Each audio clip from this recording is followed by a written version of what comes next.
మహబూబాబాద్ జిల్లాలోని రవాణా శాఖ కార్యాలయంలో ఏసీబీ అధికారులు దాడులు చేశారు. కార్యాలయంలో అనధికారికంగా ఉన్న 6 ఏజెంట్లు, రవాణా శాఖ అధికారి గౌస్ పాషా, డ్రైవర్ సుబ్బారావును అదుపులోకి తీసుకున్నారు.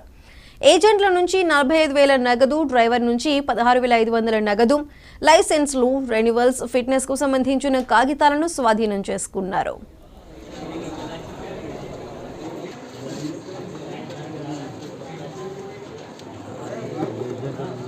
ఈరోజు మహబూబాబాద్ ఆర్టీఏ ఆఫీస్లో ఆకస్మిక తనిఖీల వివరాలు ఏమనగా,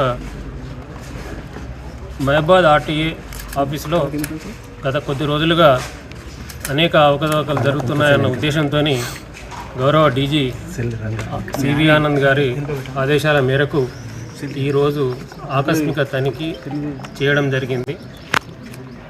మేము ఇక్కడికి వచ్చి ఆఫీసులకు ఎంటర్ అయిన తర్వాత లోపల చాలామంది ఏజెంట్స్ 6 మెంబర్ ఏజెంట్స్ ఉన్నారు.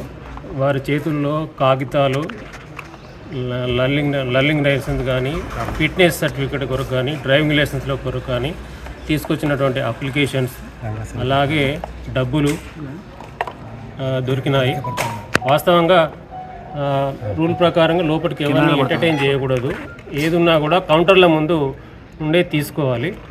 అలాగే క్యాష్ పరంగా లేదు, ఏదైనా కూడా డీడీ కానీ చలన్స్ కానీ రూపంలోనే ఎంటర్టైన్ చేయాలి. కానీ మహబూబాబాద్ ఆఫీస్లో వీళ్ళు డబ్బులు కలెక్ట్ చేస్తున్నట్లుగా ఇప్పుడు తెలుస్తున్నది. సుమారు ఇప్పటి వరకు 45,100 ఏజెంట్ల దగ్గర దొరికింది. అలాగే కౌంటర్లలో వర్క్ చేసే వారి దగ్గర కూడా గవర్నమెంట్ రిజిస్టర్లో పర్సనల్ క్యాష్ డిక్లేర్ చేస్తారు. ఆ డిక్లేర్ చేసేదానికన్నా చాలా ఎక్కువగా ఉంది. ఆ అమౌంట్ కూడా మేము ఇప్పుడు చెక్ చేస్తున్నాము.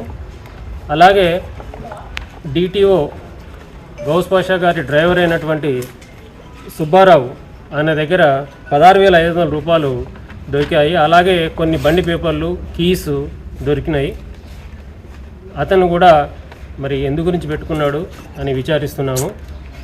అలాగే ఇంకా సెర్చెస్ కొనసాగుతున్నాయి. మిగిలిన వివరాలు అన్నీ ప్రెస్ నోట్ ద్వారా